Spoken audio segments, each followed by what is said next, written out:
unatamani ukaja nyumbani mwa Bwana. Mungu ni mwaminifu na rehema zake za dumu hata milele. Kwa ajili ya kutupeleka mbele za Bwana, ninaomba pamoja tufungue Zaburi ya 36. Zaburi ya 36. Tasoma kwa kupokezana. Kuasi kwake yule mwovu hunena moyoni mwake, hakuna hofu ya Mungu mbele za macho yake.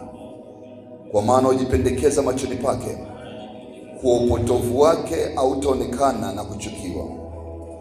Maneno ya kinywa chake ni uovu na hila, ameacha kuwa na akili na kutenda mema. Waza maovu kitandani mpake, ujiweke katika njia mbaya, ubaya uchukii. Bwana, fadhili zako zafika hata mbinguni, uaminifu wako hata mawinguni. Haki yako ni kama mlima wa Mungu, hukumu zako ni vilindi vikuu. Bwana, unaookoa wanadamu na wanyama. Mungu, jinsi zilivyo na thamani fadhili zako! Wanadamu hukimbilia uvuli wa mbao zako. Wataibishwa kwa unono wa nyumba yako, watashibishwa kwa unono wa nyumba yako, nawe utawanyweshwa mto wa furaha. Maana kwako wewe iko chemchemi ya uzima, katika nuru yako tutaona nuru. Wadumishi wa kujuao fadhili zako, wadumishie wa kujuao fadhili zako, na onyofu wa moyo uaminifu wako. Mguu wa kiburi usinikaribie, wala mkono wa wasio wake usinifukuze. Bwana Yesu asifiwe. Mambo matatu. La kwanza ni kwamba Mungu anamwangalia mwanadamu, na Mungu anapomwangalia mwanadamu amwangalii kwa nje, anauangalia moyo. Kuna mioyo ya aina mbili, kuna moyo wa kumcha Mungu na moyo wa laana. Moyo wa laana ni moyo ambao unatenda dhambi, hauna aibu, na anaona kama vile Mungu hawezi kuona, na kwa sababu watu hawajaona, basi Mungu naye pia aone. Anasema mtu kama huyo, kama uchukui dhambi na unaweza kutenda dhambi na ukajikausha, maana yake kwamba tayari umeshakufa. Anguko lako ni kubwa kuliko chochote, na adhabu ya Mungu itakuwa juu yako kwa sababu umeshindwa kuelewa nini kupaswa kuyafanya. Lakini la pili, anatoa ahadi 5 za mtu ambaye ameamua kumcha Mungu. La kwanza, Mungu atamfadhili. Fadhili maana yake ni fadhili, maana yake kupendelewa. Fadhili maana yake ni fadhili ni wakati unapokuwa na shida, mtu anakuhifadhi. Fadhili ni kama koti ambayo umepewa wakati baridi ni kali. Hilo la kwanza. La pili, anasema mtu aliamua kumcha Mungu atashibishwa kwa unono na nyumba ya Mungu. Huyo mtu sio mwenzako. Aliamua kutembea na Mungu kwa moyo wa uadilifu, sio kwa unafiki. Ameamua kumjua Mungu wa Yakobo, anasema atashibishwa kwa unono. Jambo la tatu, anasema Mungu atafanyika nuru kwa ajili ya miguu yako. Giza ni lingi. Unajua watu ukimwambia Mungu anakuwa nuru yako hawaelewi. Maana yake kwamba kwenye maisha kuna maamuzi, hivi nikafanya kazi hii au nikafanya kazi hii, hivi nikalime au nikafuke, hivi niende mbele au nirudi nyuma. Maamuzi yao yanahitaji nuru. Nuru ni uwepo wa Mungu kukupa amani ndani ya moyo wako. Kwa nuru ni lugha ya Biblia, lakini nuru ni amani ya Kristo katika maamuzi mbalimbali. Ukiona unakosa amani kwenye jambo lolote la cha Mungu, jua haijaruhusiwa ufanye kile kitu. Lakini ukiona una amani, nuru ya Bwana inakuongozwa. Mwisho, anasema watu watendao maovu wakianguka, wanaanguka moja kwa moja. Unajua Biblia inasema kwamba mwenye haki ataamka mara ngapi? Mara ngapi? Na atafanya nini? Na uwezi kuanguka kama uko chini tayari. Maana yake kwamba mtu mwenye haki siku zote anatembea akiwa amekuwa na usalama ndani ya moyo wake. Akianguka, maana yake mara ya kwanza anasimama tena. Akianguka mara ya pili, maana yake anasimama tena. Haijalishi unaanguka kwa namna gani.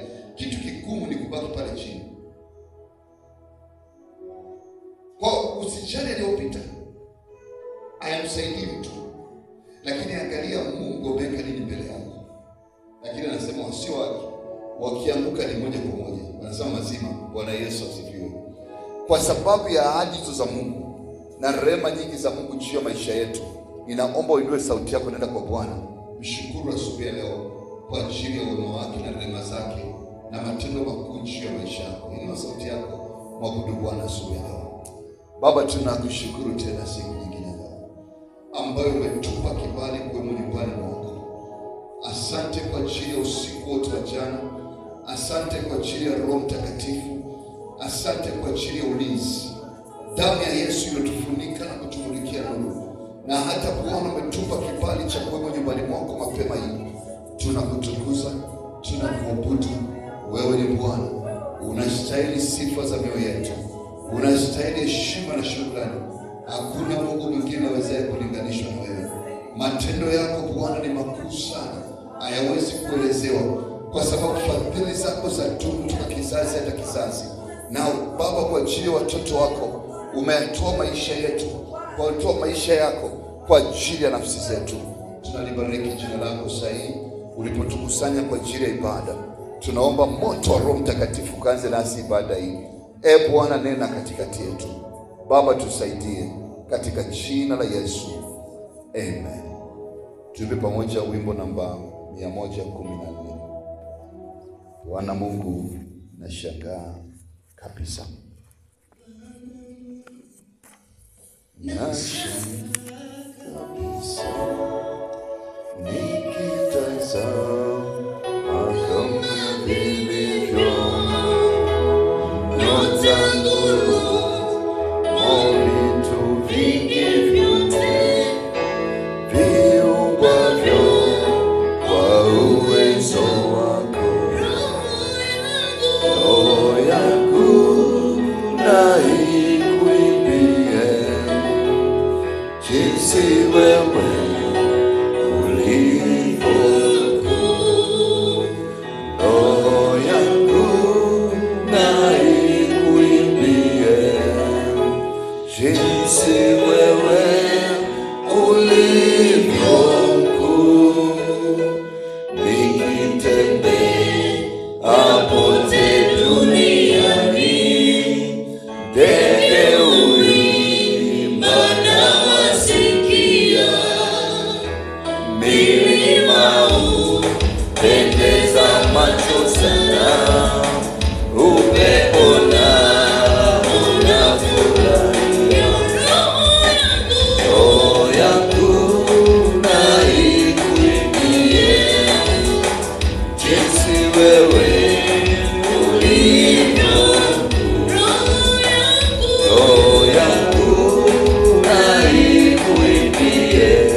ambayo tunaenda kuongea linaitwa kuangamiza roho ya jeneza.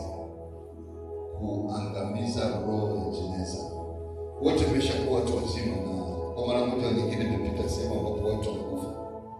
Ukienda kuangalia mtu aliyekufa, kama ni kwenye jeneza amepiwa na mapamba, macho yake sijui yamekaaje na masikio yamekuwa pamba, unamwangalia unamhurumia, kwa sababu unajua hawezi kuamka. Na wengine unakuta wamekufa huko anacheka, na hata nyuso zao wanaziweka katika mapambo makubwa. Unaona ule mwili, unauangalia, unasema hivi ndo ainuki tena. Na ina maana kwamba labda kama atakuwa ameokoka, tunajua kwamba Yesu Kristo amempokea. Lakini kama hajaokoka, maana yake amekwenda kuzimu milele. Maana mtu ametakiwa kufa mara moja, na baada ya kufa amepewa nini? Hukumu. Kwa unapoangalia ile maiti, watu wengi tunaogopa. Ndio maana unakuta watu wanapita mbele ya maiti, wanashika mikono mbele, anapiga kwachi, anapiga mpaka sauti. Bwana Yesu asifiwe. Sijui wanapiga sauti kwa nini, sielewi. Wanaenda kuheshimu mauti, wanaabudu maiti, sielewi. Mtaniambia labda siku moja. Bwana Yesu asifiwe. Kwa nini watu wanakwenda pale wanapiga, wanainama, wanasema wanatoa heshima kwa marehemu? Kweli sijui, tutaangalia kwa wakati mwingine, lakini sio somo la leo asubuhi. Lakini ni hofu, kwa sababu unakuwa na mashaka. Hivi na mimi siku moja nilikuta sehemu moja imeandika kwenye makaburi, na sisi tulikuwa kama wewe. Bwana Yesu asifiwe. Maana kwamba kuna siku whether unataka utaki utalala, whether unapenda au upendi utalala. Swali, siku ambayo utalala utajilaumu kwa ajili ya nini? Na utamshukuru Mungu kwa ajili ya nini? Utatamani ungepewa siku zaidi, ungefanya mambo makubwa zaidi. Kwa sababu Mungu amekupa nafasi, fanya basi. Kwa sababu Mungu amekupa neema, fanya basi. Kwa sababu siku unalala ni mwisho wa pumzi, ni mwisho wa kuongea, ni mwisho wa kusema mambo yote.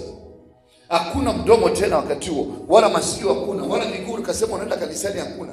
Heli yule ambaye ameamua kuja kusali hata asubuhi. Bwana Yesu asifiwe. Kwa sababu siku kama hiyo atasema ngao nenda nyumbani mwa Bwana kila asubuhi. Na kunaomba nikwambie, asikudanganye mtu, haya maisha yana mwisho. Sasa nisikilize kwa makini. Nikisoma maandiko matakatifu, miaka yetu ya kuishi sio mingi. Zaburi 90. Kama tukiwa na nguvu ni miaka 80. Katika hali ya kawaida ni miaka 70. Lakini nasema pamoja na hayo yote, baada ya kufika miaka 70 kwenda 80, imejaa taabu na huzuni nyingi. Sasa nisikilize kwa makini. Leo tunapoongea tunaangalia roho moja inaitwa roho ya jeneza. Watu wengi wanakufa chini ya miaka 70. Manake umeshindwa kufikia ule umri ambao ulikuwa umepewa kama zawadi yako ya maisha. Tunasema umeuawa. Sasa watu wengi nikiwaambia hivi wanashindwa kuelewa, lakini naomba nikwambie na unisikize kwa makini. Tunaposimama madhabahuni tunaongea kwa imani. Mungu ndiye anayetoa uhai na mwamuzi wa mambo yote ni yeye, lakini maandiko yametupa baadhi ya mistari kuweza kumwomba Mungu aweze kukuepusha na mauti ya mapema, ili upate nafasi ya kumtumikia. Ndio maana Zaburi 118 mstari wa 17 anasema, sitakufa bali nitaishi. Kwa ajili ya nini? Ni utangaze wema wa Mungu. Kama huna sababu ya kutangaza kwa Mungu, huna sababu ya kuishi. Si bora uondoke moja kwa moja, kwa sababu una faida kwa Bwana wako. Lakini amua kuwa mtu ambaye Mungu anakuona una faida, kwa sababu unakuja kuomba, kwa sababu unasali, kwa sababu unatafuta uso wake.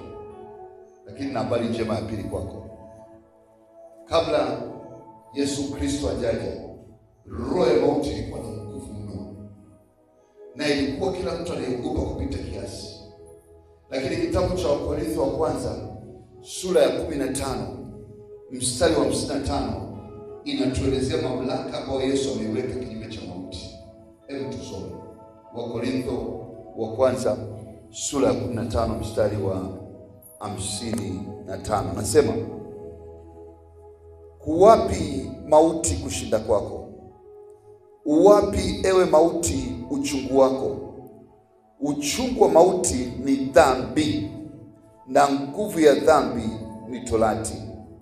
Lakini Mungu na ashukuriwe, atupaye kushinda kwa Bwana wetu Yesu Kristo. Tunashinda mauti kwa Bwana wetu Yesu Kristo. Chanzo cha mauti ni dhambi. Kwa hiyo unataka usipate mauti mapema, ekimbie dhambi, epuka dhambi. Muombe Mungu akupe neema ya kuweza kuishinda dhambi. Sasa nisikize kwa makini. Siongei kuhusu mauti kama kifo. Ninaongea mauti kama jeneza. Kwa maana ya kwamba mauti inapokuwa imemfika mtu, anatiwa kwenye jeneza. Maana yake ni mwisho wa uhai wa dunia hii. Anaingia kwenye uhai mwingine. Lakini habari njema iliyopo ni kwamba katika Kristo Yesu hatufi. Hata kama mwili huu utaanguka, bado roho yako ina uzima wa milele. Kwa sababu Yesu alibeba dhambi zetu pale msalabani. Na kwa sababu ya kupigwa kwake sisi tumepona. Sio tu magonjwa, tumepona hata kwenda kurithi ufalme wa mbinguni. Kwa hiyo tuna mamlaka ya kumkemea shetani, kwa sababu ile dhambi ambayo ndio ilikuwa sababu ya mauti, Yesu aliigongomelea msalabani na akaiacha kwa mkogo. Sikiliza kwa makini. Jeneza ni kitu gani? Siku moja nilikuwa nimepanda kwenye ndege. Nilikuwa nimekaa na mtu mmoja, mtumishi wa Mungu miaka mingi.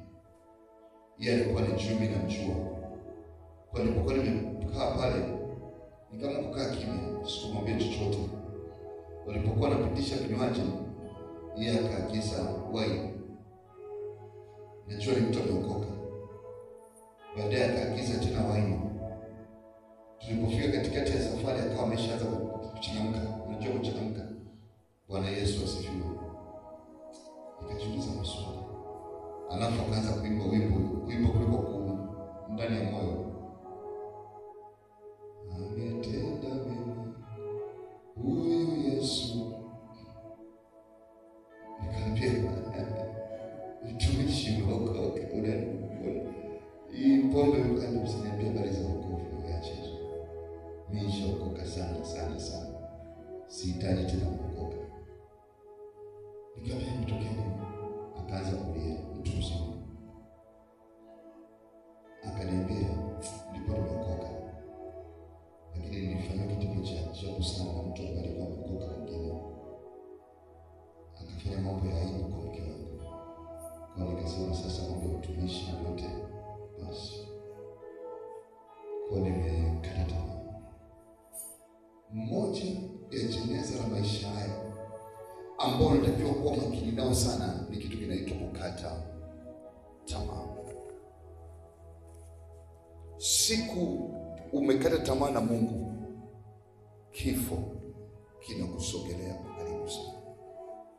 Kama anavyosema, haikupita miaka miwili yule mtumishi alilala, safari ikafika mwisho. Never give up. Usikate tamaa kwa jambo lolote. Kila napoitwa asubuhi, jua kuna jema Mungu ameandaa kwa ajili yako. Kuwa na imani ya kuishi. Mtumishi wa Mungu Daudi katika kitabu cha Zaburi 27:13 anasema, ninaamini. Anasema ningekuwa nimeshakufa, lakini naamini kwamba nitauona uwema wa Bwana katika nchi ya walio hai. Nchi ya walio hai ni maisha haya. Uwema wa Mungu utakuja tu. Haijalishi leo kuna nini kimetokea. Hata kama itatokea kitu gani kwenye maisha yako, usikate tamaa. Hiyo ni kitu ambacho kinaweza kurudisha nyuma sana na ukashindwa kumkumbuka Mungu. Kwa sababu ulishakuwa naimba pambio, utaanza kuimba kwamba Baba yetu uliye mbinguni, utaimba Bwana Mungu, na shangaa kabisa, lakini ndani ya moyo wako umeshamwacha Mungu. Matukio ya maisha ni mengi, lakini unatakiwa kuwa mgangari. Never give up. Usidhubutu kukata tamaa. Jeneza la pili ni maneno. Jifunze kuhesabu maneno unayosema kwa siku. Usiwe mtu ambaye una maneno mengi mpaka unaharibu. Kabla ya kusema neno lolote lipime, lizingatie. Maneno ya kusema bwana maisha yenyewe ndio haya, mimi nitakufa tu. Maneno ya kusema hata hivyo mbona wote tutakufa. Maneno ya kukata tamaa, maneno ya kuchoka, maneno ya kutamka umepatwa kitu fulani sema bwana hii ndio itanibeba moja kwa moja. Mpendwa katika Bwana, maisha hayana mtani. Waweza kuongea maneno hayo mabaya, ndio Mungu anakusikia hapo hapo na akaamua kumalizia kamba. Lakini maneno mengine ni maneno ya kunenewa na watu. Yawezekana wewe wala hujanena, lakini watu wananena maneno mabaya juu yako. Wanatamka matamko ya kukumaliza. Unaweza kuyafuta kwa damu ya Yesu Kristo. Jambo la mwisho ambalo jeneza ni kuchoka. Ukisikia una nguvu tena kuja kuomba asubuhi, ukisikia tena uweze kupiga magoti usiku na kuomba. Jana nimepigiwa simu na mtu ajalala usiku mzima, halali. Yaani saa 6 usiku anasema nimekaa kitandani tangu saa 4. Nimejibaragusa, nimezunguka, nimeshindwa kulala. Ukiona hizo dalili, jua tayari kuchoka kumeanza. Amua kuingia katika maombi ya kufunga. Kufunga sio dhambi, ili Mungu aingilie kati maisha yako. Mpendwa katika Bwana, ninaongea kuvunja roho ya jeneza. Sasa nisikilize napomalizia. Vyote hivyo vinaenda kukupeleka katika kimoja ambacho kila mmoja wetu siku moja, kama Yesu ajarudi, tutawekwa mbele. Tutakuwa tunaangalia juu roho ya jeneza. Sasa isiyo kwa wakati ambao si wenyewe. Kitabu cha Kutoka 23, 25 na 26 anasema Mungu atakuwezesha kutimiliza siku zako. Kwa leo tunaenda kuomba. Baba, sitakufa mapema. Nitatimiza miaka yangu. Nitaona mvi katika kichwa changu. Baba nisaidie. Ninaikataa roho ya kukata tamaa. Ninaikataa roho ya mauti. Sio majira yangu. Yawezekana nina operation kubwa mbele yangu, lakini Mungu utanisaidia niende theater salama na nitatoka salama. Sitakufa, nitaishi. Sitakuwa na hofu. Na hata sikio kama kutakuwa na lolote zito linaenda kufanyika kwenye maisha yako, uiondoe kitu kinaitwa hofu. Muamini Mungu kwa ajili ya ushindi wa kudumu. Kuna wimbo mmoja unaimba, nionapo amani kama shwari, ama nionapo kwa mambo yote umenijulisha, ni salama rohoni mwangu. Natamani usiwe Mkristo makaratasi, uwe Mkristo ndani yako kweli kuna usalama. Na Mungu wa mbinguni atakupa ile ambayo moyo wako umekusudia kutimiza siku zako. Sio kutimiza kwa maumivu. Nisikize kwa makini. Kama hujamwomba Mungu, unaweza kufika uzeeni ukawa ombaomba. Unaweza kufika uzeeni ukawa na shida kuliko mtu yote duniani. Mwambie Baba, naomba kumaliza vizuri. Daudi anasema nilikuwa kijana, nimekuwa mzee, sijamuona mwenye haki akiachwa, wala watoto wake wakiombaomba barabarani. Tuinuke. Sema, Baba, katika jina la Yesu, ninakushukuru asubuhi ya leo. Asante kwa maana mimi sako sitakufa bali nitaishi katika jina la Yesu. Mimi sako sitakufa bali nitaishi katika jina la Yesu. Ninaamini kwamba nitauona wema wa Bwana katika nchi ya walio hai. Maombi yangu yatatokea na majibu ya maombi yangu yatatokea nikiwa bado hai. Na muamini Mungu kwa maana aliyeahidi ni muaminifu katika jina la Yesu. Baba, kwa jina la Yesu, kila maandalizi ya jeneza kwa ajili ya msiba wangu ninafuta katika ulimwengu wa roho. Ninafuta katika ulimwengu wa roho. Ninafuta katika ulimwengu wa roho katika jina la Yesu. Baba, kwa jina la Yesu, aina yoyote ya ndoto ambayo nimewahi kuota ya jeneza, ya kifo na mauti ninaifuta kwa damu ya Yesu, kwa damu ya Yesu. Baba, umesema utanipa siku zangu na kwa siku nyingi utanishibisha. Ninaomba Bwana neema ya kuishi mpaka wakati naona mvi katika kichwa changu kwa jina la Yesu. Neema ya kuishi mpaka naona mvi katika kichwa changu kwa jina la Yesu. Kadri nchi idumuvyo, ninaomba neema ya kukamilisha safari ya maisha yangu kwa ushindi, kwa uzee mwema katika jina la Yesu. Kila mkakati, kila mpango, kila matamko ya mauti juu yangu ninayafuta kwa damu ya Yesu. Yawezekana katika kuongea kwangu, katika kunena kwangu nikasema bora nife, nikatamka bora nife. Leo ninafuta yale maneno, ninafuta yale matamko, ninayakemea kwa damu ya Yesu, kwa damu ya Yesu.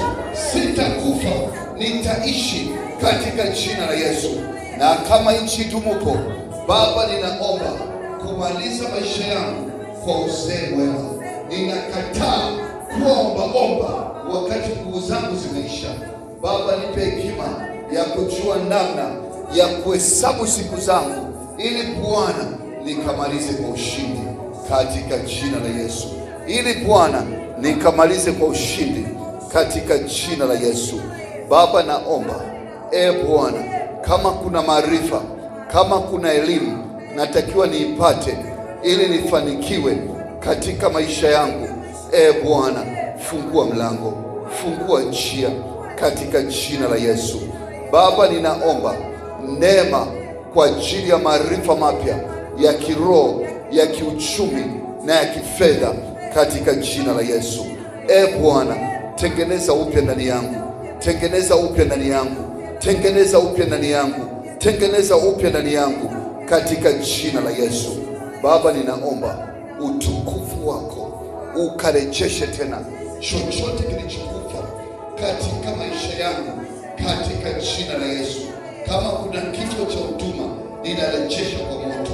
Kama kuna kifo cha magonjwa, ewe magonjwa, unangoja nini?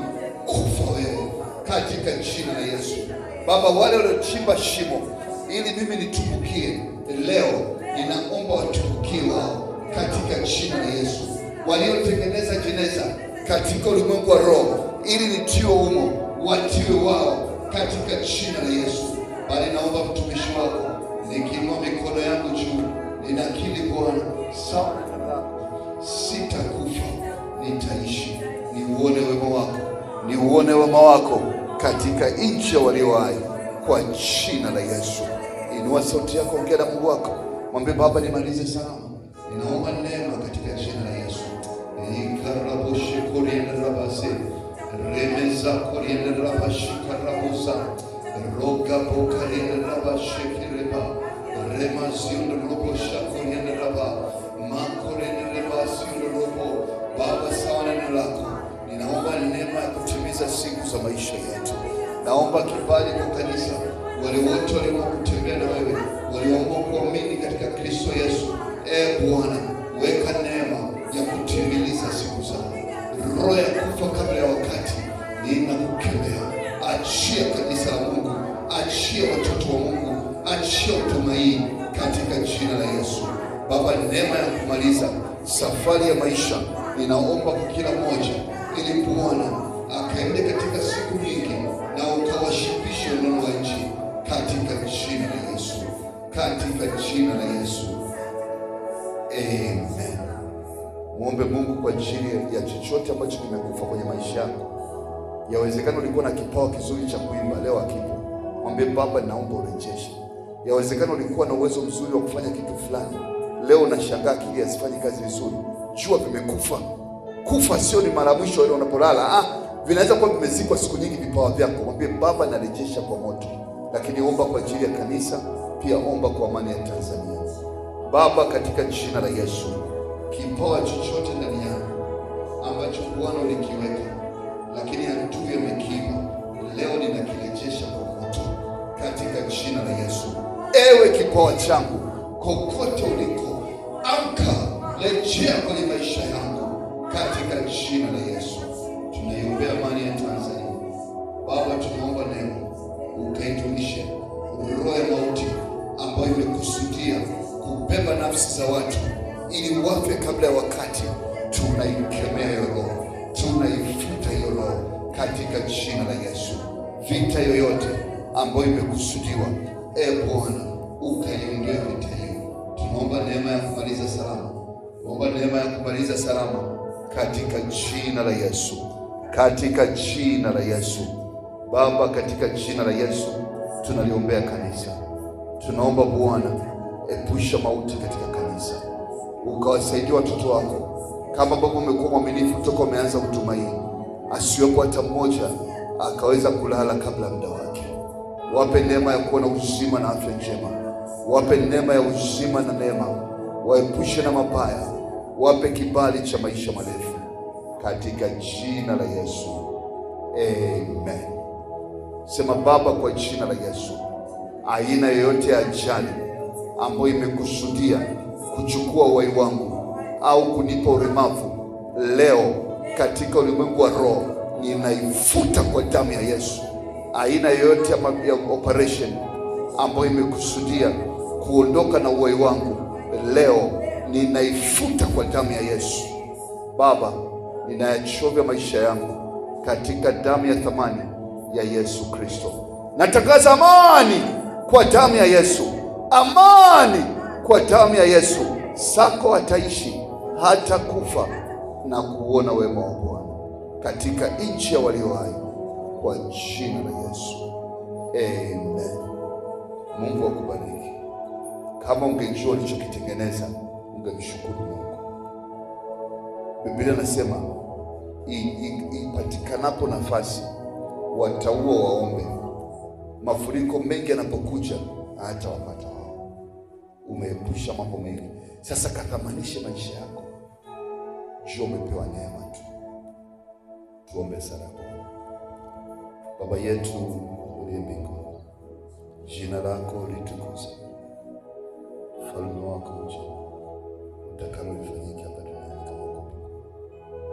Utupe leo mkate wetu kila siku, utusamehe makosa yetu kama nasi tunavyosamehe waliotukosea, usitutie katika majaribu, bali utuepushe na maovu, kwani wako ni ufalme, nguvu, utukufu hata milele.